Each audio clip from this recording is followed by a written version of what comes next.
All right, so can everybody see color theory for miniatures? Yeah. Yep. Very good.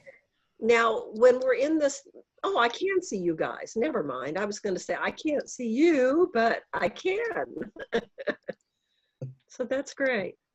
Okay. So what we're going to talk about a little bit today is the fact that, you know, when we're doing miniatures, color is just such an important element of everything, not just miniatures, but, you know, everything that's visual. So it's just a way to think about color and maybe give you some new ideas. If you're having some problems deciding what colors, this may give you some ways to approach that you hadn't thought of before.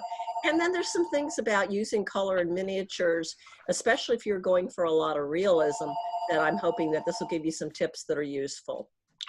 Okay, let's get on with it. So feel free to jump in anytime if you've got a question. So I one thing, Diane, anyone, if something, you know, have noise or anything, do you know how to mute yourself?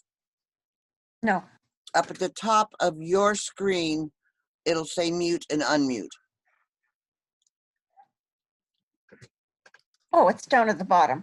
Okay, yeah, it can be different on whatever different things you're on. Okay, go ahead, Diane, thank you. Okay, so color theory, which was what we're going to be talking about today, isn't just for artists. It's an important part of your life. It's part of everything we make. And it can apply to what you wear every day. For me, it applies to how I organize my closet. I've got my colors, my clothing organized by colors in my closet, because I was thinking, oh, I want to wear the red shirt. So since red came first out of my mouth, I put all the red stuff together. There's no such thing really as a beautiful or ugly color. Really, there's just colors of different saturations, values, and hues, which is what we're going to talk about. And each color plays an important role in the overall harmony of what you've got going. So it's a piece of the whole mix. And like, you know, it's sort of like planning a menu. You know, you don't want to put in some kind of a food that's not going to go with the other foods. So this is a way to help you get to that harmonious goal that we all have. And there's no gift of color. I mean, you know, some people, oh, you have such an eye for color. Well, the good news is that if you don't think you have an eye for color, you can get one. It just takes a little effort, and it's like any of the other million skills that we get in learning to do miniatures. So you can practice. There's so much information available. This is really boiled down, and we'll just give you a quick introduction to some of the things that you'll hear about if you start doing a little bit more research. Any questions? Okay. So every color has three elements: hue, value, and saturation. And the hue, we'll start with that one, is just basically what is the color? You know, where is it on a color wheel? And hopefully everybody has a color wheel with them today. This is a very simple one, but it's, you know, it's still got all the main colors in it. Notice there's no black, no brown in a color wheel, no gray. But anyway, the hue is the position of the color on the color wheel, or its name, you know, whatever we're dealing with there. The next element of color is value, and it's just basically how light or dark. And of course, the lightest it can be is white, and the darkest it can be is black. So what I've done here is I've taken this little painting and reduced it to just black and white. And this is kind of an interesting thing that you can do with your phone if you've got a smartphone. You can take a picture and just have it go black and white. And that way you can see how much contrast or how much value you have in your miniature. And if it's just one thing, unless there's something on it you really want to stand out, like say you're doing a little sofa and you want the stitching around the edges to really stand out, you might do them a very different value from whatever fabric you've chosen for the sofa overall. But this comes more into play when you're doing a whole setting and you want certain things to really stand out and you want other things that you really are either less important or that you don't want anybody to notice. Sort of like painting the black wires in the corner. so that they don't show, right? And the third element is saturation, or how intense a color is. Obviously, there's other names for this: vividness, chroma, richness, purity, brightness. So what I've got here is a black and white picture. And then as we move to the right, you'll see that we're getting more and more saturation in the colors until the colors are fully saturated on the far right. Same thing with the bar on the top, although I've gone the other way. Started with a really pure red and kept adding gray till it was gray. So this is, kind of an idea to get you thinking about the saturation of a color. Then I've taken the three main or primary colors and lightened them and saturated them and unsaturated them, sorry, as we go down the little chart here. I don't know can you guys see my little arrow? Yeah. Oh, good. So that if I point to something, you can see it. Good. Yeah. All right. Any questions about those three elements of color? We've got hue, value, and saturation. No questions? Okay. Let's go on and let's look at the color wheel. Now, this is Newton color wheel, which tells you how long this has been around. So if you start in the center, we have the three primary colors: red, yellow, and blue. And I'm sure for some of you, this is, old hat and you've known this forever. But these are the three colors you can't make out of other colors. You have to have these three colors. The secondary colors, which are the ones here, we have orange, violet, and green, are made from the two primaries. So in other words, if you mix red and yellow, you get orange, right? And then the tertiaries are made from a primary and its adjacent secondary. So if you're trying to mix up a yellowish orange, obviously you're going to use yellow and orange. Pretty straightforward, right? Some other little words that you probably hear all the time, and I'm just kind of calling color lingo. We have a tint, which is a color with white added. And up at the top, you can see that we've taken red and we've added white to it till it gets to be a pink. A shade, which is a color plus black. And down at the bottom is a tone.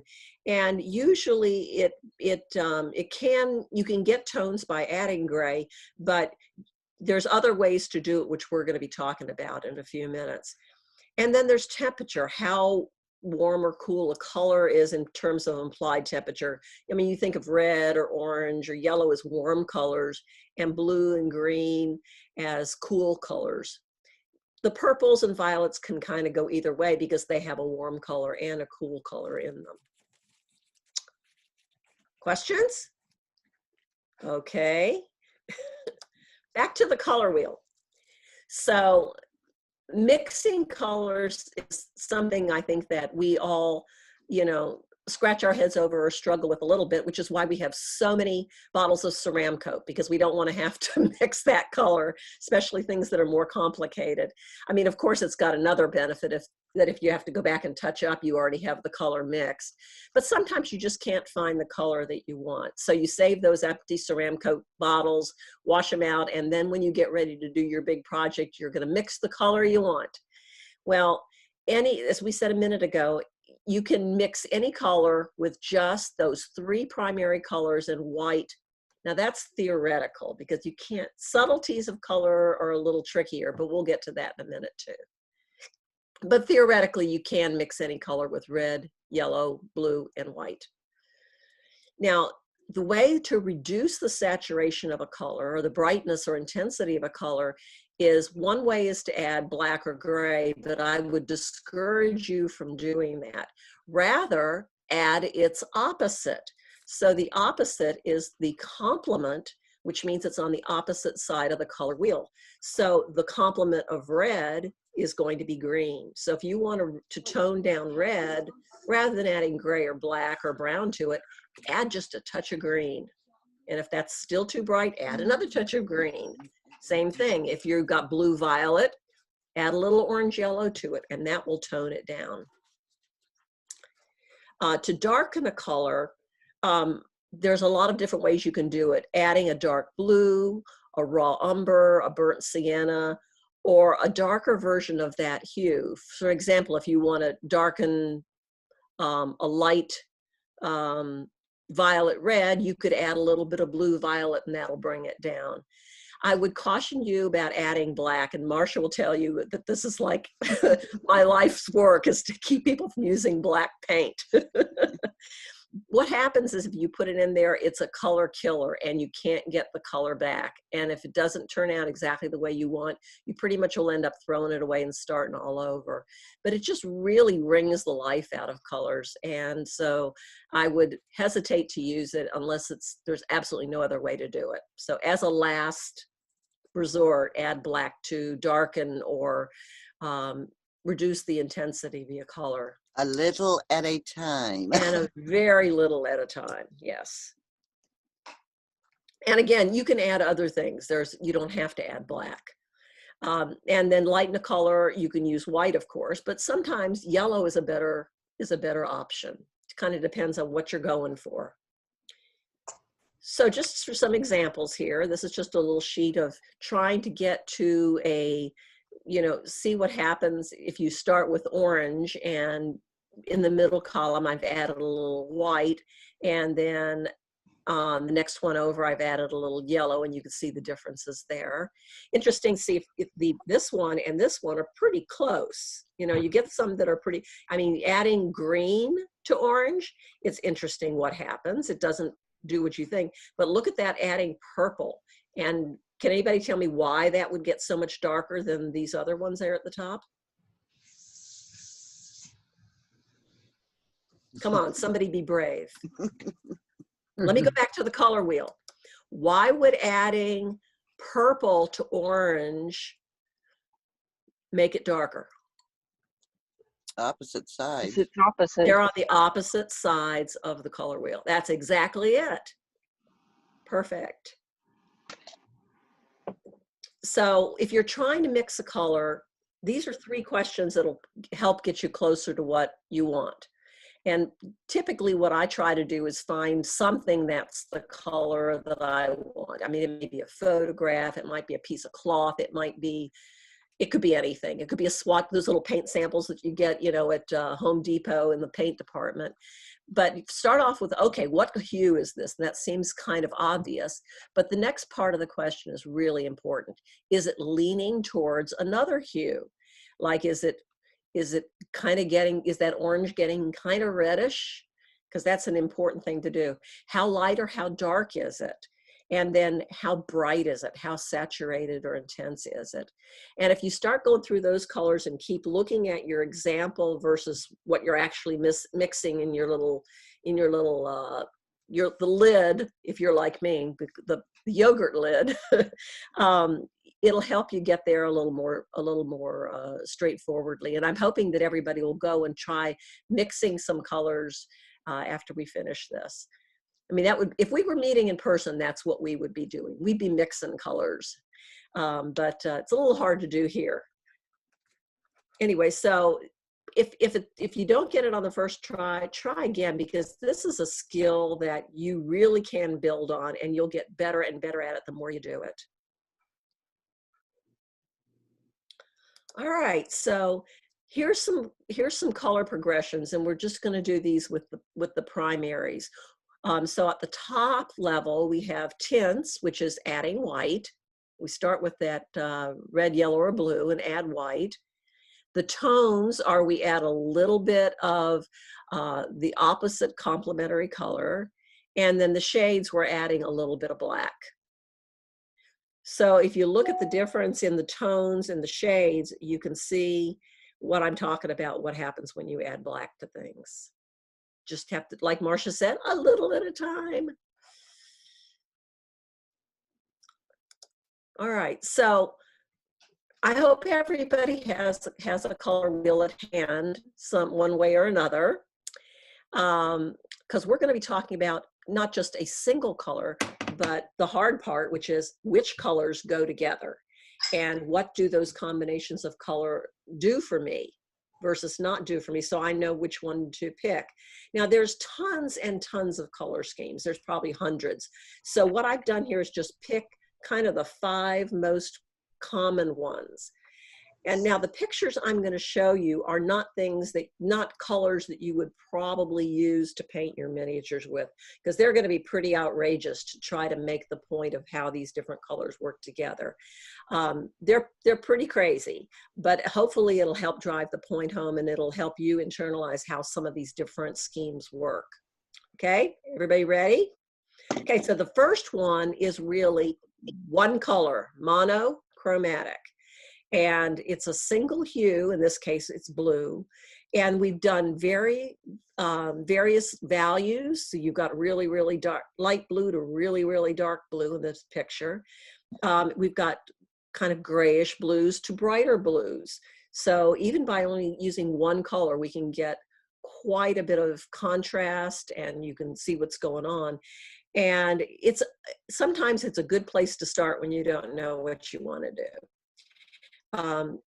A good thing you can do too is you can add a little bit of color variance. If you look over here in my arrows, you'll see there's been a little purple added on right in this area, a little blue-green up in here, and a little green down in here. Just a little, and there's some more green over here too, just to give it a little bit more interest so that it isn't quite so boring. But it's a good place to start.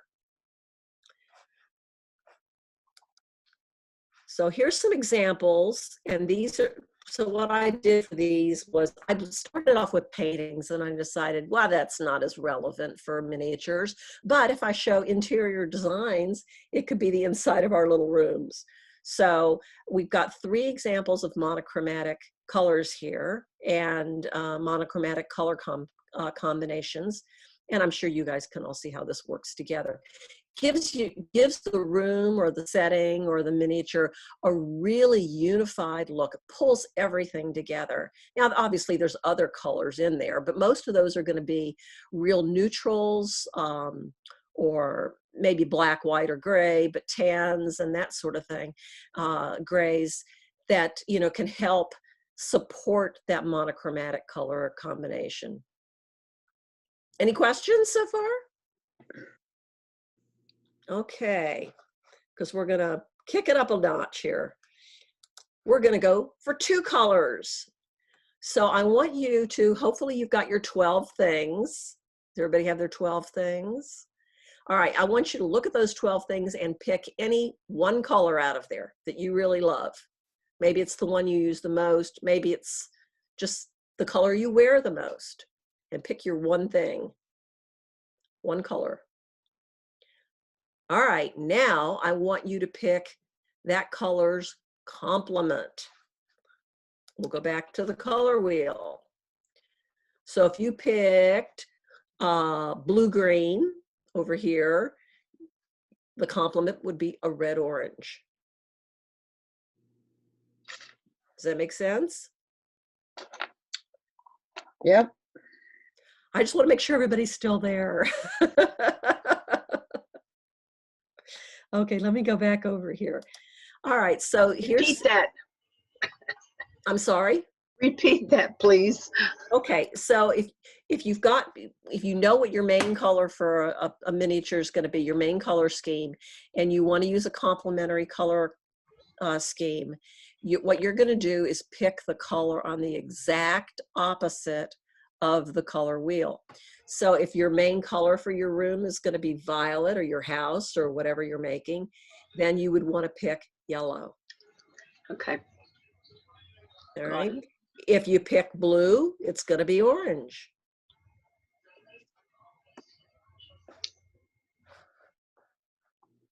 Let's go back to this.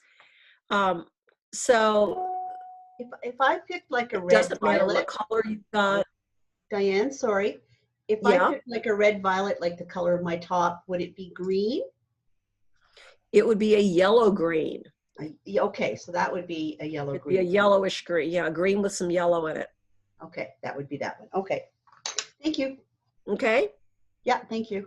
And that seems like a strange combination, yellow green and red violet, but we'll keep going here and you'll see how it'll work. Like, for example, maybe the yellow green is really, really light or really, really dark.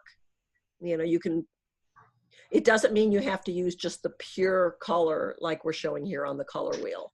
It's just in that red, green, I mean, yellow, green, and red, violet categories. The good news about complements and the things why it's such an important color scheme is that when you put complementary colors next to each other, it really makes them pop. A good example is this Van Gogh painting right here. If you look at the orange roofs up here next to that blue sky, well, this overall orange next to that blue, it really makes this, it's just so colorful and bright and cheery and all of that. What's funny about it, though, is that, as we said a minute ago, complementary colors do a strange thing, is if you put them next to each other, they brighten each other up. If you put them together and mix them, they tone each other down. So that's another reason why they're important.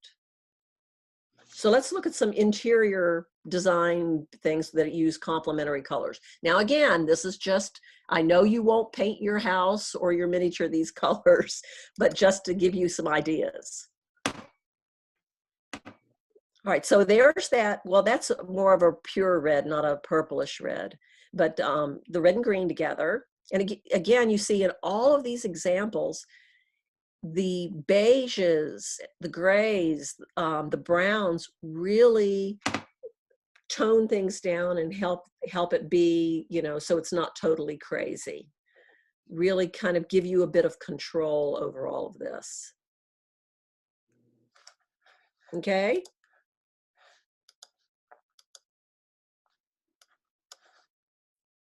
I just want to make sure everybody's there. It seems my screen always looks like it's, I guess probably because I've got this presenting thing on. All right, so these are complementary colors. So that's 2 colors. Now we're going to talk about 3 colors at once. And the 3 colors we're going to pick are going to be ones that are next to each other on the color wheel. So they're kind of in the same family, and they're going to get along really nice and play nice and bring everything together, sort of in the way that monochromatic does, but with a little bit more interest. So they're called analogous colors. And sometimes you can even add in a 4th one. Like, for example, we've got these 3 up here with the little chain. I could probably add that blue, that pure blue in here, and it would still work really nice and still be analogous. So it's any color on the color wheel and the color to the left of it or to the right of it, plus 1 more if you want. So you'll see a lot of analogous colors in nature. Happens all the time. Probably not so much right now when things are blooming and crazy. That'll be more complementary. But most of the time, nature gives us a lot of analogous colors. And again, it's serene, it's harmonious. It's really important when you're doing analogous colors to pick one as the main color and use the other ones just like accents. Otherwise, things will it'll just get kind of muddy and you won't be able to see much of anything. The other thing that's really important is contrast. So you want to have really, really dark colors and really, really light colors, or you pretty much won't be able to see anything.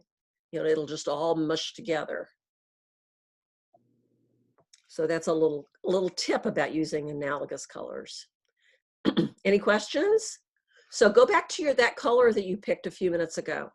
And out of your 12 things, pick the 2 analogous colors that go with that main color. See, ordinarily I'd have you have a piece of paper in front of you and you'd be painting little color samples on your paper, but this is just a quick way to do it.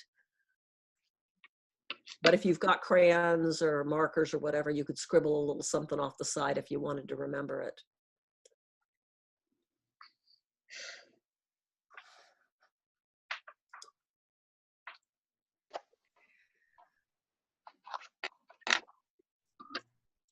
Now here's 4 different interiors that are all based on analogous color schemes.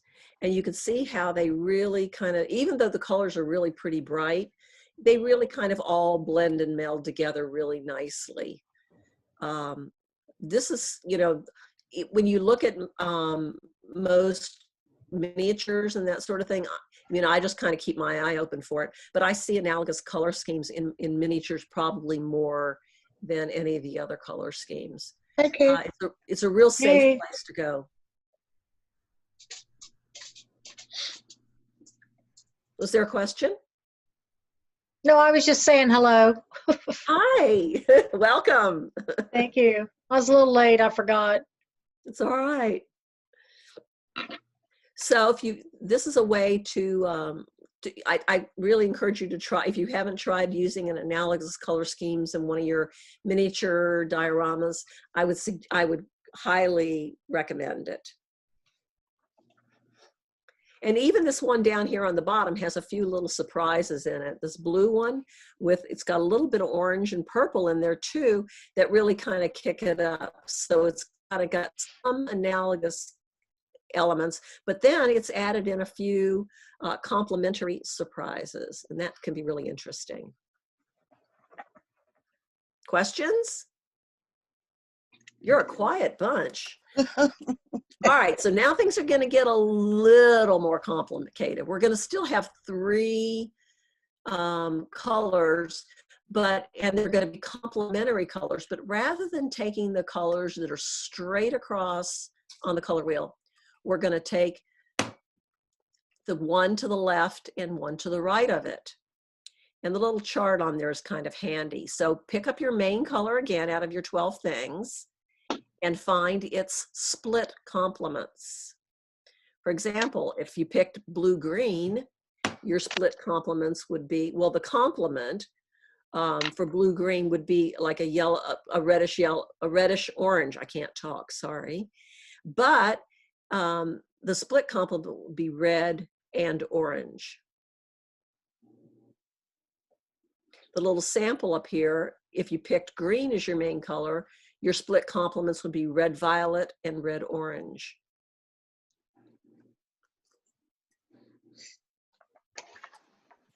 This is a wonderful color scheme. In fact, if you're taking painting classes or art classes and that are very color focused, they will really encourage, if you're having trouble, they will encourage you to use split complementary colors. The color scheme is just really hard to mess up. It almost always comes out really wonderful because it's got enough going on to make it interesting, but still the colors have enough of a relationship to each other to where they'll really hang together pretty nicely. And again, it's one you want to temper with neutrals and tones. And it's like the complements in that it's kind of, it's kind of jazzy and exciting, but it's a little less jarring than the straight complements. It's a little more tame than that. So this is another really great combination that I would encourage you to try. Okay. And here's some rooms with it. Now, I got to tell you that I'm absolutely in love with this picture with the orange wall over the fireplace. I don't have the guts to paint my living room like that, but I wish I did. Green and purple. The other thing that's kind of interesting here is that we think about, the paint when we're painting our miniatures, but look over this top right one with the green, is that the oranges that are its split complement are coming from the color of the wood rather than the color of paint. So you've got to think about your woods and other things other than, your metals. Everything else has a color. So think about those colors too as you're planning your scene, your miniature scene. Say which one again on the split complement. Like if I picked this yellow green. Okay. And I'm looking at, okay, so is that the one by Yellow itself? green. Well, if you've got yellow green, it's split complements. Hold on, let me make this a little bigger. If you've got yellow green, your split complements would be violet and red. Oh, well, that's what I had. Okay. Any other questions? So the green blue, it's orange and orange red. Red and orange, yeah. Okay. Now, well, we'll get to that in a minute. I don't want to get ahead of myself too much here, but we'll talk about a few other things regards to this, because right now you're going, this woman's crazy. I would never use I'm those looking colors. around the room and It doesn't look. It doesn't look like something Correct. you could use, Yeah, it does doesn't look like something, but I like But, it. okay, but let's look at this painting. This painting is a blue-green with the reds and the oranges. Mhm. Now, there's a lot more blue-green than there is reds and oranges. So that's something we're going to talk about in a minute. And none of them are as dark as or bright as in this color chart down here. So it's in those families. It's not using just the pure color. It's the combination of colors within that color family. So we've got a really soft, light blue-green, and then we've got some small but pretty vivid areas of orange, and just little bits of red, little bits of red. Okay, so we talked about this in the orange fireplace, which I love. I couldn't do that. I couldn't live with it. It's too modern for me. Too modern for me. So another three color combination are triads. And this is when you kind of move those split complements over one more. And now you've got three colors that are evenly spaced on the color wheel. I mean, red, yellow, blue is the obvious one. You know, we start with that with the three primaries. But it can be a very dramatic color combination if you use the pure colors. It's just they're gonna start to fight a bit. And this is true for all of these. If you use super bright colors, it's just gonna be, you know, your eyes are just gonna cross. So first thing you can do is you can use neutrals with it. Browns, tans, grays, blacks and whites. I will talk about black and white in a minute. You can mute those colors down so that they're not quite so intense. And then the other thing you can do, which I would really encourage you, is you're going to pick your one color, your main color, and have about 60% of the painting, the miniature feature that color. And then another one is secondary. And then a third one is an accent. It's kind of like that picture we looked at just a minute ago. And if it's still too bright, remember that you can always mix a little bit of something into it. So you can do the complement, or in this case of the triads, whatever your main color is, let's say in this case it's green, you can mix a little bit of green into that purple or into that orange and tone them down a little bit so they're not quite fighting each other so much. But that 60-30-10 rule is a really great one, and one that I use a lot. So here we're getting crazier and crazier with these color schemes in the rooms, aren't we? But you can see but look at the difference in this bottom right-hand corner. It starts to be almost a reasonable combination because of that gray wall behind it. So you still have the triadic colors, but it's not like this one on the far left, which is just knock your socks off color, right? And this one up here is just kind of weird. Yeah.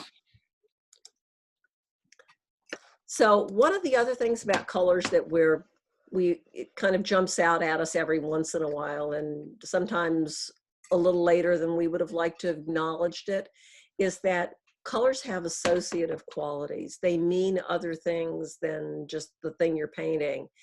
And sometimes it's an association you want, like if you're doing a Christmas scene, what a pretty kitty. Like if you're doing a Christmas scene, you want to use red and green and white, you know, because you want it to look Christmassy.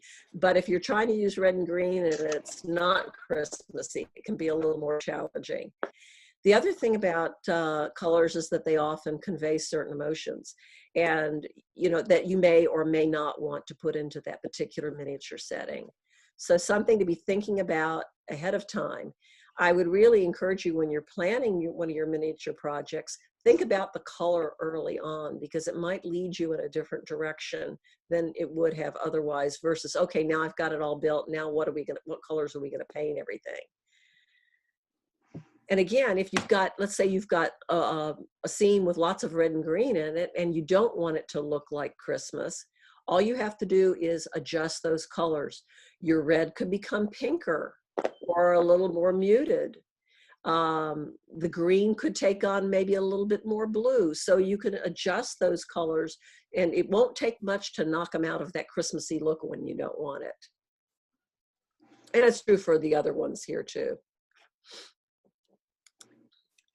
So another thing that we always think about when we're doing a miniature is if you're doing a setting that's in a particular time and place, you're going to want to do a little research and find out what colors people were using during that period of time. And they're going to be really different than what we use today. And you know, this is just a couple of examples. The one on the left is colors that were popular in the 1930s. And I was surprised to see how much orange there was in there, or gold. That's actually kind of supposed to be a gold, but it's an orangey gold. And then lots of red and green. Then over on the right side, I've got the Victorians, which has, you know, they're just colors that we don't usually use together, but that would be more historically accurate. And that'll give a different feel to your miniature setting. So it's something, and if you look up online and just, you know, type in color palette, Victorian, you'll get, you know, tons and tons of color patches. A lot of the main paint manufacturers like Benjamin Moore, or, you know, the different paint guys also have really nice brochures that you can pick up that will give you a bit of a modern take on those particular timed color schemes. Make them a little more today than the originals were. So you'll have to decide, okay, do I want something that alludes to Victorian color scheme, or do I want it to be really authentic? And that's just something you have to decide.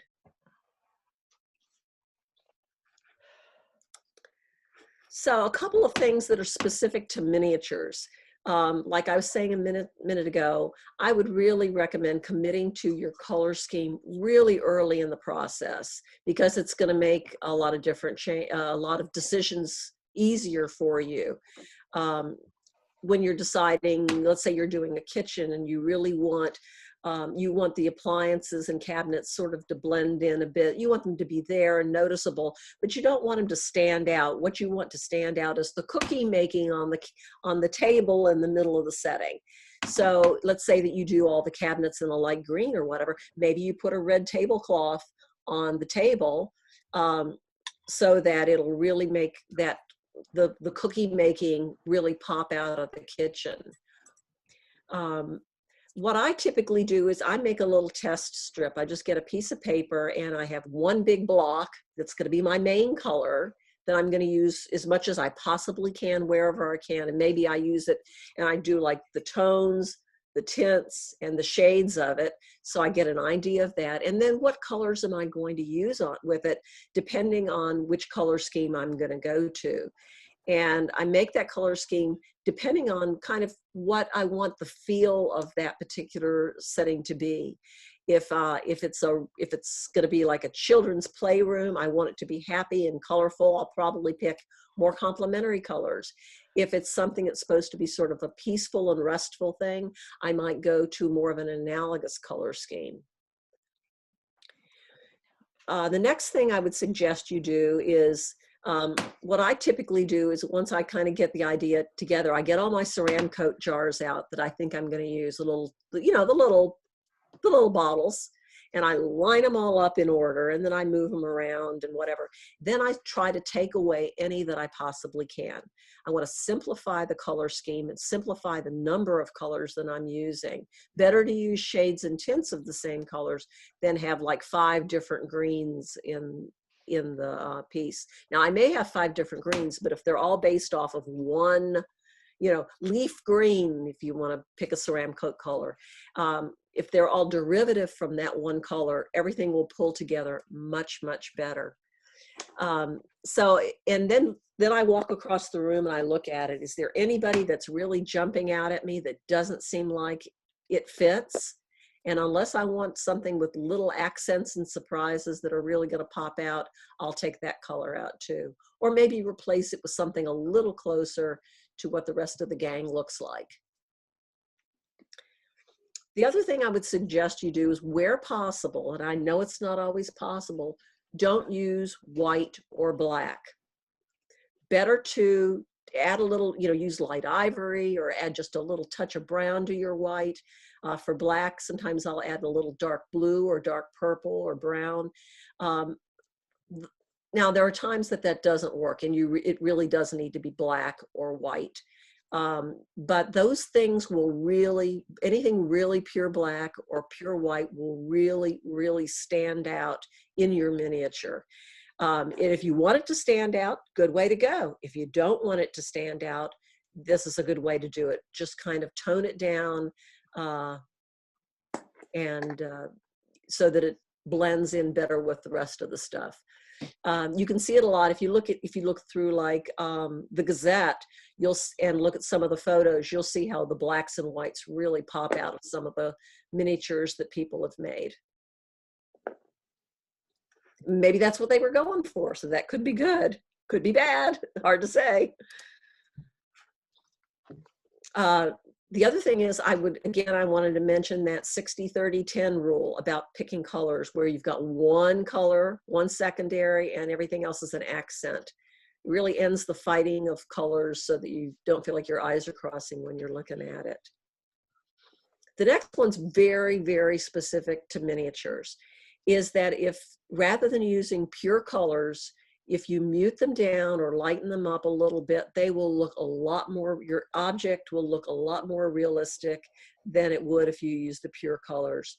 And it's partly because when you're looking at something that's a miniature, the closest simulation you have of that in real life is looking at something from a distance.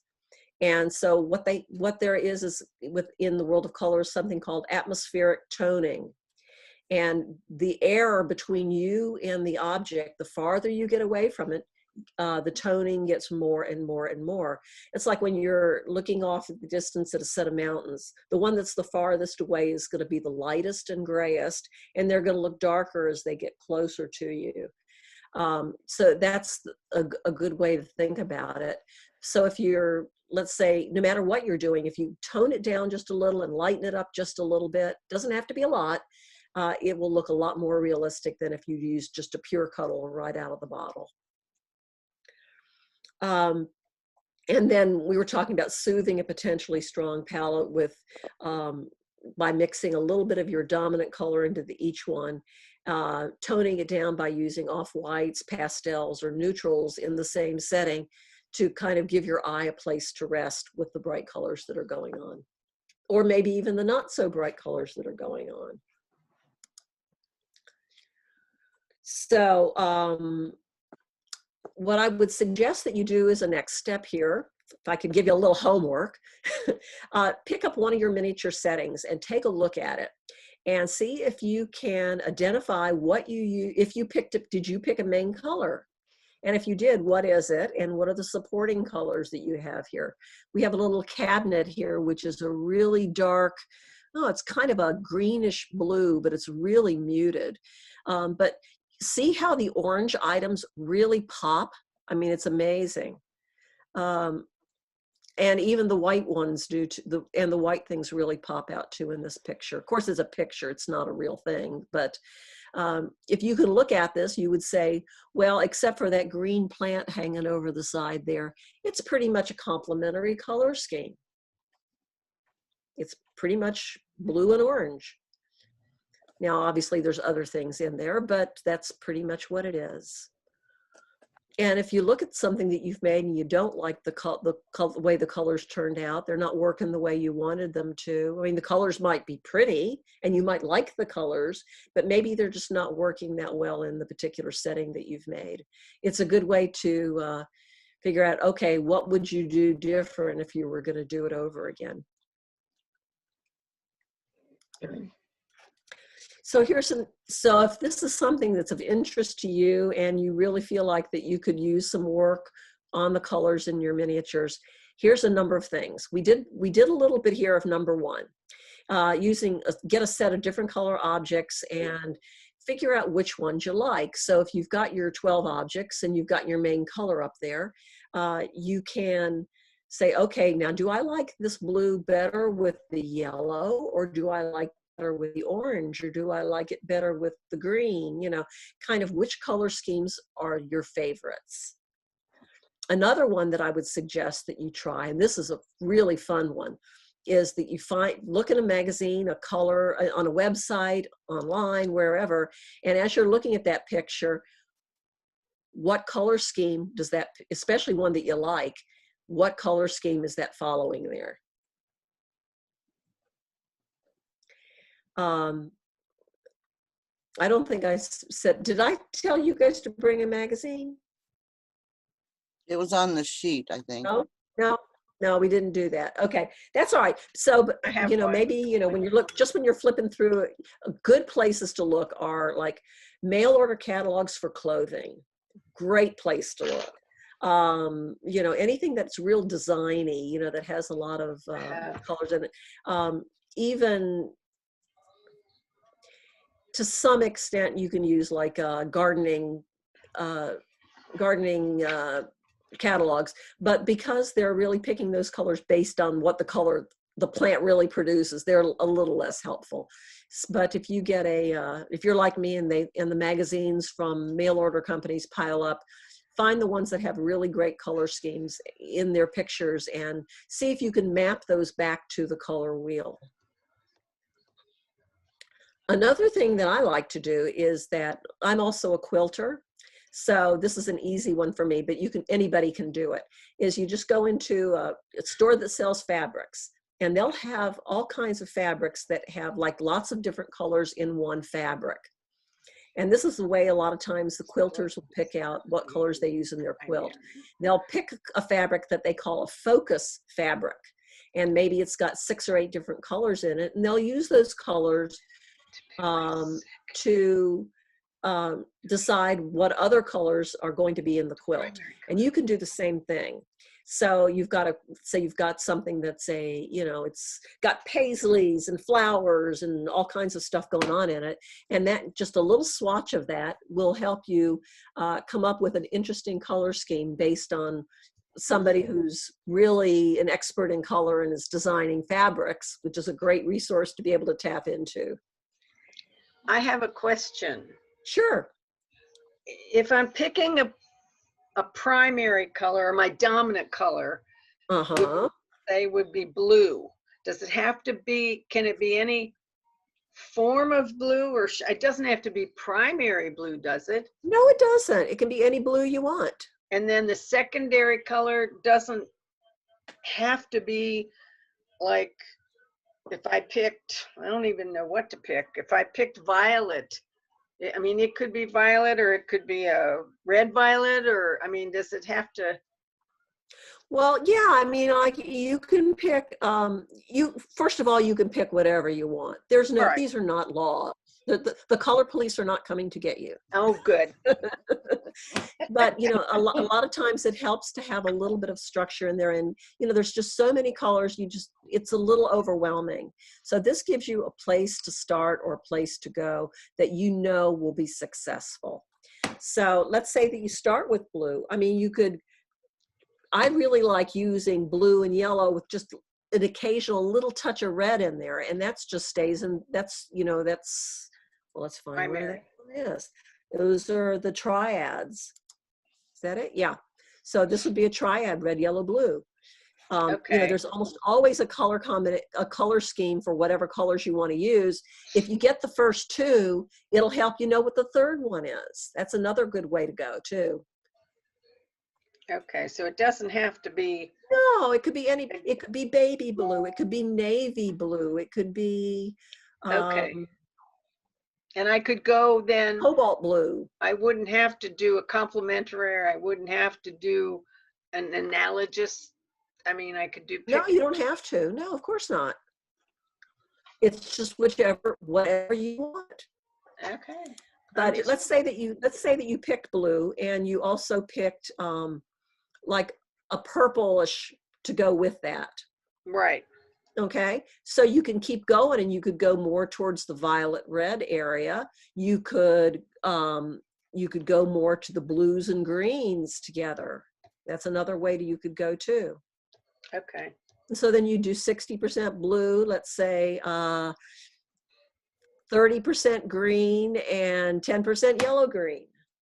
And we're sort of all over on this one side, so it's still going to be analogous because it's 3 or 4. Oh, the analogous Right. is 3 right next to one another. Yeah, so you're picking Okay. picking a color, and then you got the ones either on either side, or just, you know, pick 3 that, you know, that are in the family, you know, they're kind of touching each other. Ah, okay. All right. Makes more sense. Yep. Thank you. And again, it doesn't have to be this blue. It could be any blue. Okay.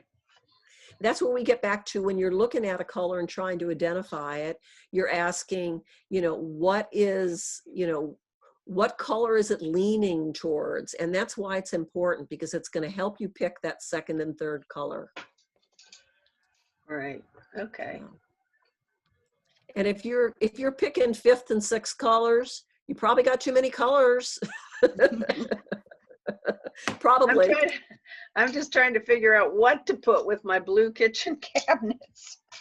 Okay, well, hopefully, I mean, the possibilities are endless, right? Yeah, looks like it. Yeah. Yeah, they really pretty much are. So once you pick that second color, you've sort of started establishing your color scheme. And then from there, that will help you pick a third color that will really work well. Yeah, that's cool. And you can decide, okay, do I want this all to pull together and be like this warm, fuzzy, cozy kitchen where everything's wonderful and peaceful and calm? Or is this an exciting kitchen where, you know, kitchen emergencies happen, you know? Yeah, right. So the tone Okay, of what you're yeah. trying to create can really make a difference in your color selection. Yeah, I'll have to use the color wheel more. Well, they're great. They really are. Yeah. Another thing you can do is like take a coloring book page, and you know they've got those applications on the phone or on your computer, on your tablets, where you can do coloring. You know, Yeah. that's getting real popular right now to have adult coloring books. They're Yeah. great for this. So, you know, basically you can get one of those, and one of those little applications, and some of them are even free. And, you know, you can color it in with say, okay, I'm going to pick my main blue, and let's try it with different blues and yellows and whatever. Go, no, I don't like that one, and then throw that one away and start all over. I mean, I used to tell my students, you know, okay, we're going to take a coloring book page and we're going to sit down and I want you to color it, you know, 5 different ways, one for each of the color schemes.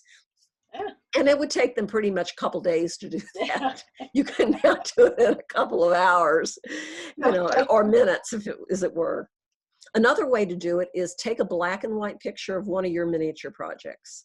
And then you can use colored pencils or markers or whatever, and color over the top of it, and it'll give you that contrast and value that you're looking for to find things. But you can get an idea of how the different colors will work.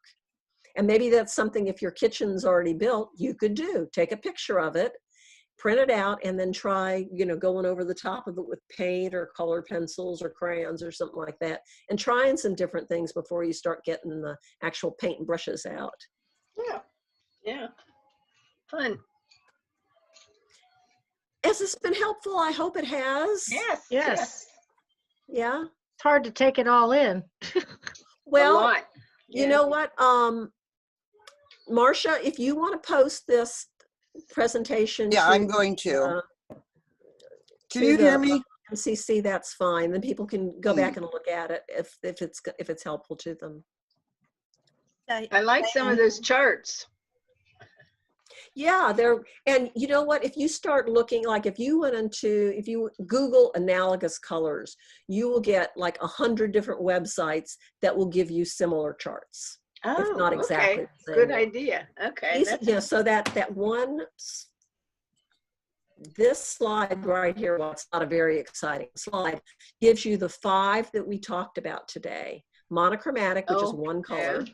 Complementary, which are opposite colors. Analogous, which are side-by-side buddies. Split complementary. which are sort of like complementary, but a little less crazy.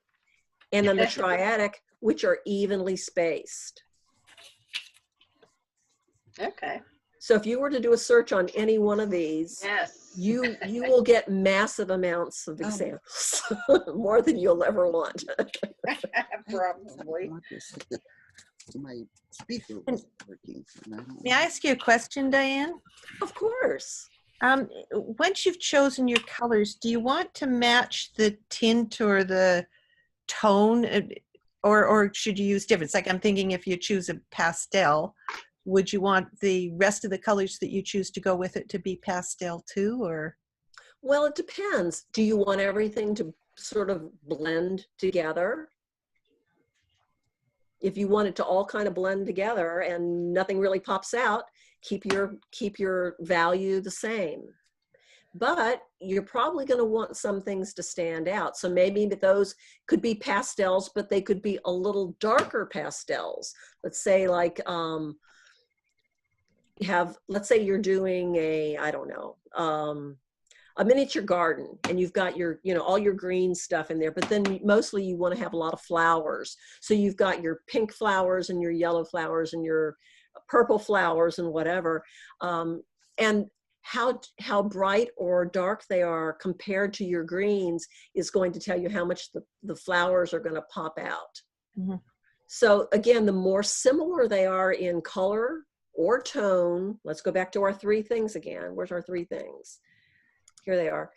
The more similar, in other words, if the hue is similar, you want to make more differences in value and saturation to make things stand out. If the values are all the same, you'll want to make the hue and saturation more different to make things stand out. So, if you're turning up the volume on one of these things or turning it down, you'll want to turn the other ones the other direction. Oh, okay. Thank you. All right. Yeah. And again, that's just a guideline. There's no hard, fast rules or truths here. It's whatever you like. It really is.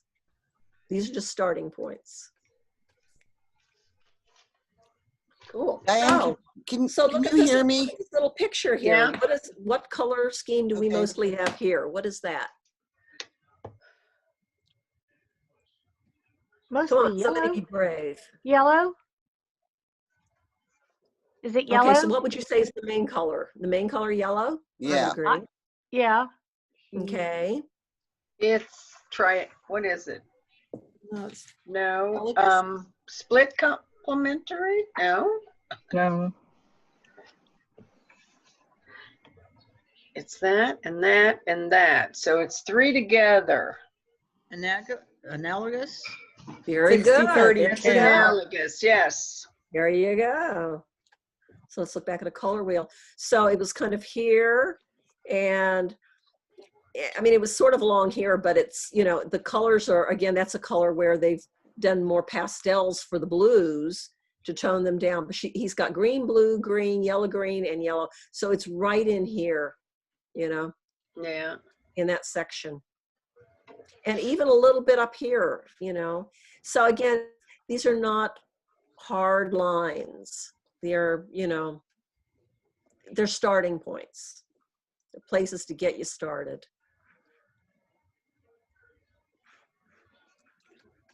Yes, I will post the link to our Eugene Miniature Club and where you can get this afterwards, where you can print it off or whatever. That makes a lot of sense. Yeah. Don't need to post it twice. Did anybody else have any other questions or any color challenges you've been dealing with lately?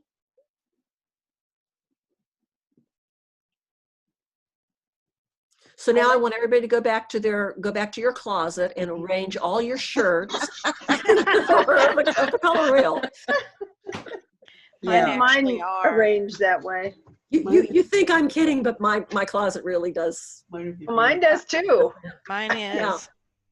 I did that for a while, and then after the kids came, stopped. Well, I did it because I couldn't find anything in my closet. Yeah.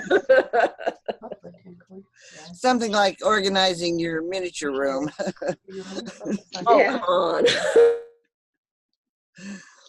a good thing to do. I Although do.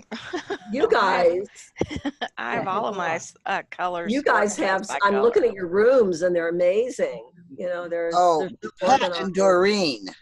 Yes. Well, your rooms.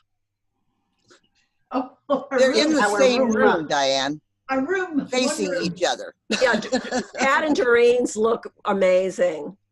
Yes, they are. She's there. She's there. Oh, you're in the same room. Yes. In the basement. I don't know, Patty's looks pretty good too. Yeah. Can't I see really the like bottom. I like the idea of putting my colors on a paper and just putting them out, see how they look together. I Yeah. really like that idea. I never thought You of know, doing that. a really cool thing to do is to, go over to Home Depot and it's getting dark outside. Let me turn my light on. Go over to Home Depot or whatever your local paint shop is and, get some color swatches, and play around with them. It's a lot of Yeah, fun. Shirley, that's what you did, yeah. Yeah, that's a good idea. Yeah, she's muted. Shirley, you're muted. There. Okay, what did I do? Got some color deals from the paint section of store. Yeah, I picked up a whole bunch of the. Nice. I guess you did. I think at least our Sherwin-Williams down here at one point you could buy they had a whole big thing of them that was all of their color choices, everything, all the swatches in a big, huge thing. It was like $5, $10 or something.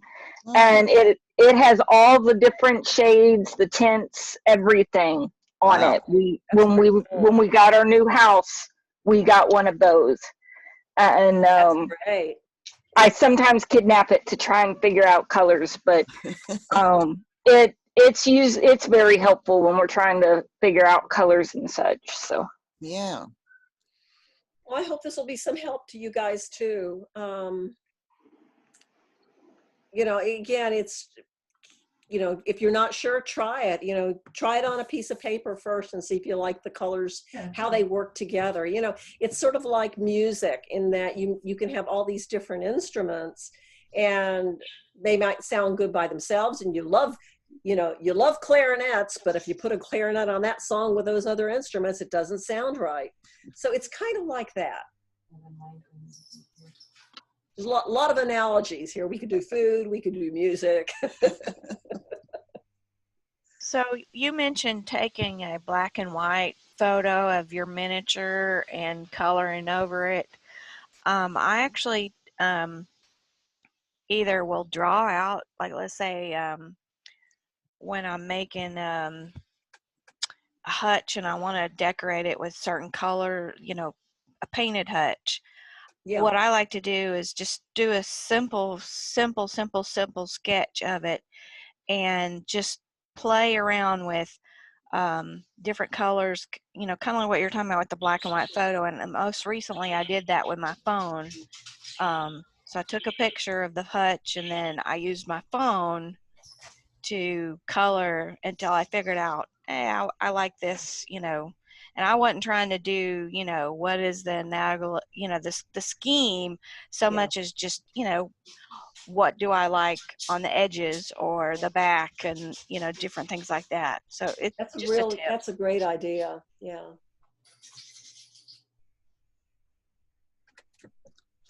Yeah, just the different shades and all, and tones.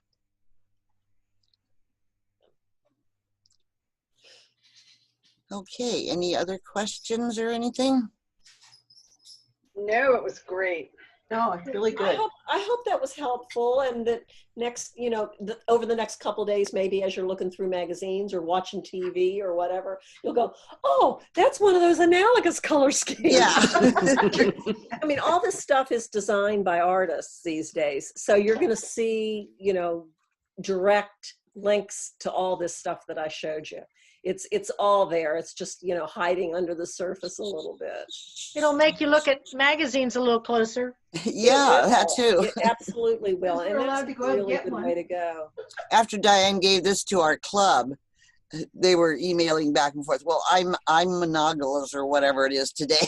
What are you wearing today? Yeah. I'm complimentary today. Well, it's because Yeah. my shirt is complimentary. Marcia, we're masking up today. I have Melody here. She's the junior member of our mini club. Oh, awesome. So that's why Cool. we're masking. All right, very good. Yeah. So I'm trying to help her color in a copy of the color wheel that I made. All right. So she has something to go by when she gets home. Shirley has a youth group miniature. Oh, Great. that's nice. Good for awesome. you. We need lots of those. Yes. Yeah, there's 2 younger members, my grandchildren, who are 7 and 8. Or is it? Yeah, 7 and 8.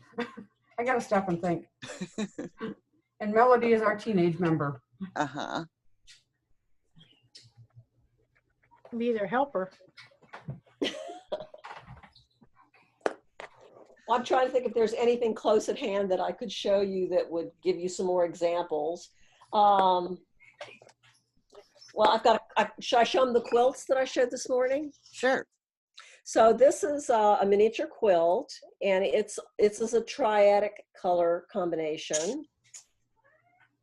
This one is a Victorian crazy quilt, and it's monochromatic with a few color pink color accents, but it's mostly monochromatic.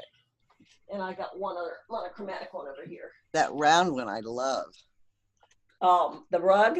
Yeah. Quilts, not rugs. So, and here's another monochromatic. Oh, yeah. Where's the round one? Oh, yeah, this is a Yeah. French knot rug.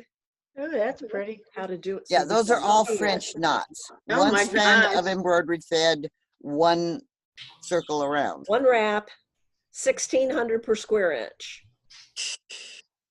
We have a lady in Forever. our club here in on 'em. Jacksonville that she's made several of those, and I mean, it gives me a headache just looking at it, watching her do it. My mom did lot- some of the, my lot mom of- did a lot bunch. of stitches. It is a lot of stitches. And this one's complementary. See, so complementary doesn't have to be totally crazy.